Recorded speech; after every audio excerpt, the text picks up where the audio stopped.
Coming up, Tommy Dreamer apologises for his controversial comments, WWE has spoiled one of the draft picks, and so much more. So subscribe to the channel for your daily dose of wrestling news. Go on, do it. I dare you. Support WrestleTalk!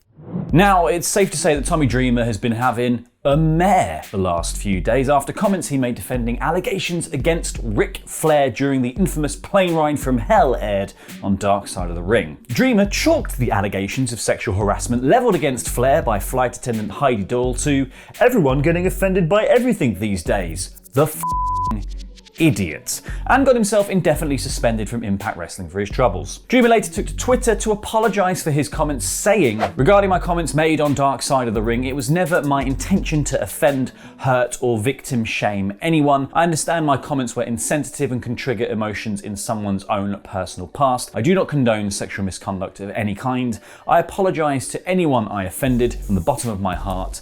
I am so sorry." Meanwhile, after Dark Side of the Ring brought new attention to Flair's alleged actions aboard the flight, he's had an advertising campaign with Car Shield pulled from television in the US, according to PW Insider. A spokesperson for Intermedia who handled advertising for Car Shield had this to say in a statement: "We take these matters very seriously. As of right now, we are pausing the campaign and will do our due diligence." On to lighter topics now, and with the WWE Draft coming up, we are in the exciting time where we get to see talent reshuffled across Raw and SmackDown, creating all sorts of new match possibilities and the mystery of who is going where and who are they going to be facing. Hang on, we've got Drew's going to SmackDown to face Roman Reigns. WWE.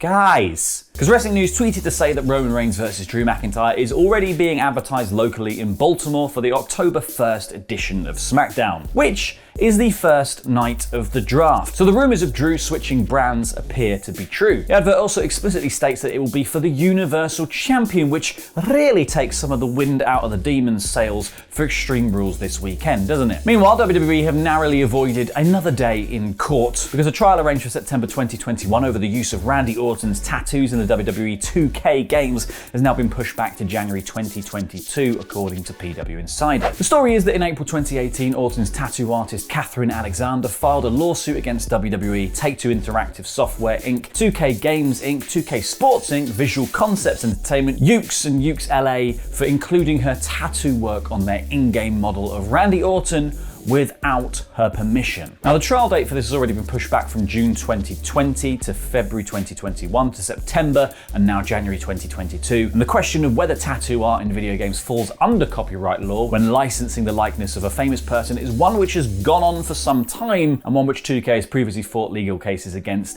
and won over renders in NBA 2K games.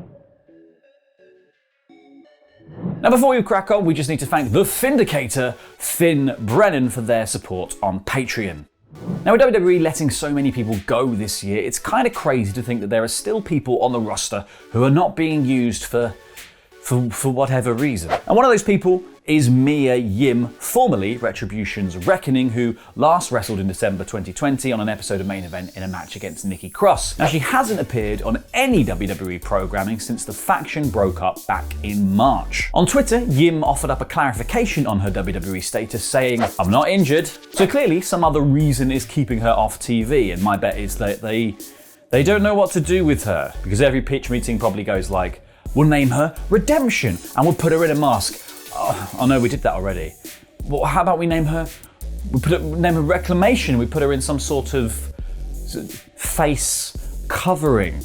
You do know that you've said the same thing twice in two different ways. Now, Yim's fiance Keith Lee also had a lengthy period of absence from WWE programming after testing positive for COVID-19 and having a difficult road to a full recovery. Mia confirmed that she also tested positive for COVID while taking care of Lee and had to miss the Royal Rumble match this year because of that. Another WWE star who hasn't been seen on TV is Harry Smith, aka Davey Boy Smith Jr., the son of the British Bulldog. A new report has confirmed that Smith is 100% signed with the company once again, but not being featured yet, despite having wrestled a dark match before a recent episode of SmackDown. The report from PW Insider says he signed with WWE, but is yet to be officially assigned to a brand. So he's in hurry up and wait mode, but he's 100% with the company. Considering the draft kicks off in early October, it should only be a matter of time before Smith is given a TV show to call home. Now, whether much is made of his wrestling heritage or he goes the way of the new NXT talents like Bron Breakker and gets completely repackaged and disassociated from his own heritage remains to be seen. But picture the scene. Making his way to the ring, newly signed to SmackDown, Nux Tugger. Because the thing is, for all the crap we give WWE about falling back on their history and relying on legends to come back and pop a rating, all evidence points to it actually working. And yes, that speaks to a wider systemic issue of having been completely unable to build up proper new stars, but it's undeniable that things like recently bringing back John Cena for a run into SummerSlam did wonders for Raw and SmackDown's ticket sales, as people really wanted to see big match movie star Cena in person. Now, Dave Meltzer on Wrestling Observer Radio has crunched some of the numbers and said, if ever there was any argument about John Cena, I'm not saying throughout his entire career, but John Cena at this stage going to house shows and being a draw, boy did this year end it, because they were running around everywhere when he was working and they were selling tickets. And they were doing very well, and now that he's not there, it has gone from great to so-so, and in some cases, less than so-so. I mean bad. There are definitely some bad ones now, which is it's all a little bit bleak, isn't it? Speaking of one man everyone wants to see, CM Punk. Punk's return to wrestling has been the biggest wrestling news story of the year. Thank you, universe. But it's also been a ticket seller and ratings popper for AEW, who've enjoyed bumped up figures on a number of shows since Punk's return. They have also managed to move a lot of merchandise. The demand for Punk's latest shirt on Pro Wrestling Tees has at times been overwhelming for the site, not only breaking all records for the previous best-selling shirt, but also breaking the site literally on a couple of occasions. Now, Tony Khan was on Busted Open Radio for an interview this week and detailed just how Punk has been helping out AEW's business. He said, what he's done for our attendance, record TV ratings, record pay-per-view buys, we set a live attendance mark in Chicago, we've set all kinds of merchandising records, we sold over 100,000 CM Punk shirts, we sold thousands and thousands of ice cream bars since he started giving those away. You know, he's absolutely changed our business. And the amazing thing is as well, if you sell enough ice cream bars, amazingly,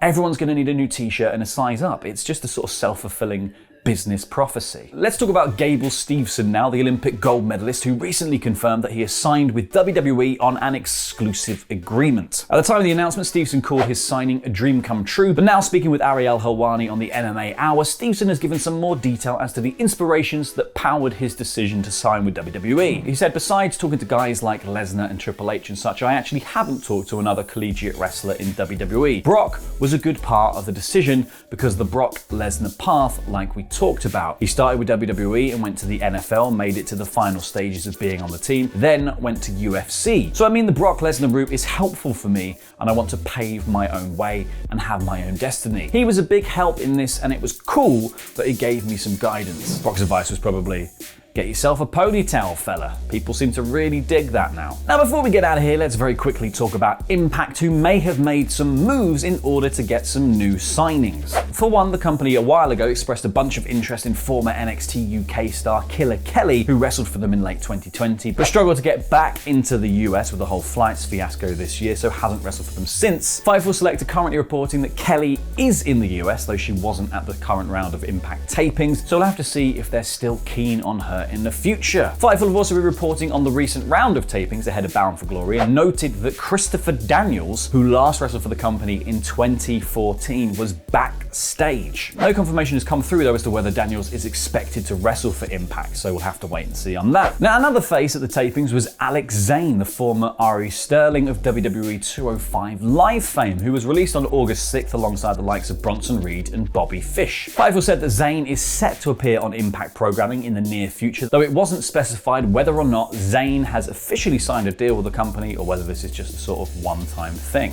Cool.